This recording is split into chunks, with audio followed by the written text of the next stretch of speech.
Hi everyone, welcome to DD kitchen. இன்றைக்கி ஒரு sweet recipe தான் பார்க்க போகிறோம். திருவாதிரை களி எப்படி செய்யலான்ட்டு பார்க்கலாம் வாங்க.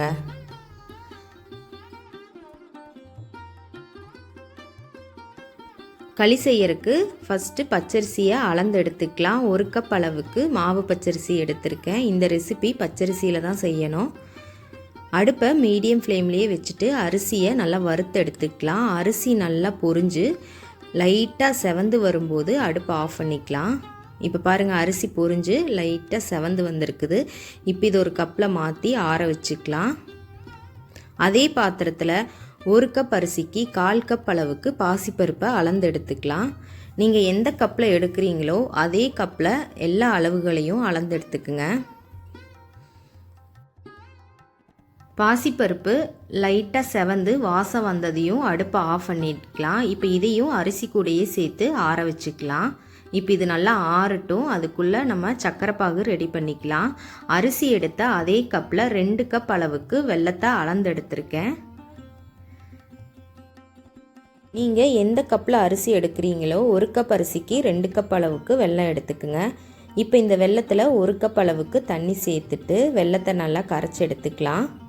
ஏன்னா இதில் தூசி மண்ணெல்லாம் இருக்கும், அதனால் நம்ம வெல்லத்தை கரைச்சி எடுத்து வடிகட்டிக்கு சேர்த்துக்கலாம். வெல்லம் நல்லா கரைஞ்சி வந்துருச்சு. இந்த ஸ்டேஜில் அடுப்பை ஆஃப் பண்ணிக்கலாம்.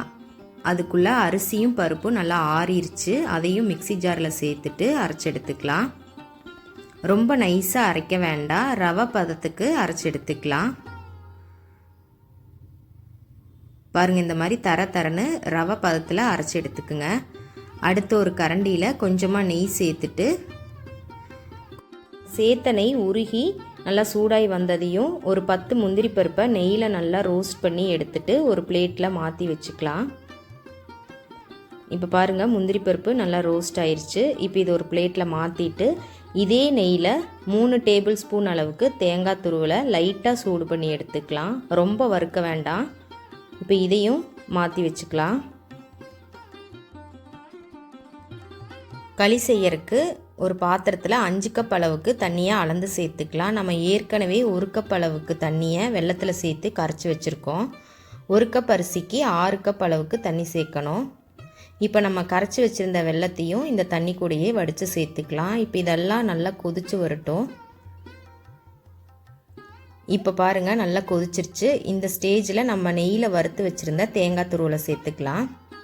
இது நல்லா கொதிச்சதுக்கப்புறம் அடுப்பை லோ ஃப்ளேமில் வச்சுட்டு நம்ம அரைச்சி வச்சுருந்த அரிசியும் பருப்பையும் கொஞ்சம் கொஞ்சமாக சேர்த்து கட்டி இல்லாமல் நல்லா கிளறி எடுத்துக்குங்க. அடுப்பை லோவில் வச்சுட்டு நல்லா கட்டி இல்லாமல் இந்த மாதிரி நல்லா கிளறி எடுத்துக்குங்க. இப்போ கொஞ்சமாக திக்காய் வந்துருச்சு.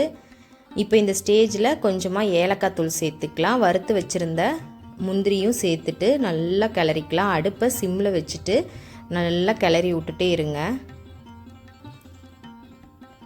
கடைசியாக இது கூட 2 டேபிள் ஸ்பூன் அளவுக்கு நெய் சேர்த்துக்கலாம். நெய் சேர்த்ததுக்கப்புறம் அடுப்பை லோ ஃப்ளேம்லேயே வச்சுட்டு கொஞ்ச நேரம் இந்த மாதிரி பாருங்கள் கிளறி விட்டுக்குங்க. இப்போ களி நல்லா சுருண்டு ரெடியாகி வந்துருச்சு. இந்த ஸ்டேஜில் அடுப்பை ஆஃப் பண்ணிக்கலாம். இப்போ சூப்பரான திருவாதிரை களி ரெடி ஆயிடுச்சு. நீங்களும் இதே மாதிரி அளவுகளோட ட்ரை பண்ணி பார்த்துட்டு எப்படி வந்துச்சுன்னு கமெண்ட் பண்ணுங்கள். வீடியோ பிடிச்சிருந்தா லைக் பண்ணிவிட்டு சப்ஸ்கிரைப் பண்ணிக்கங்க. தேங்க்ஸ் ஃபார் வாட்சிங்.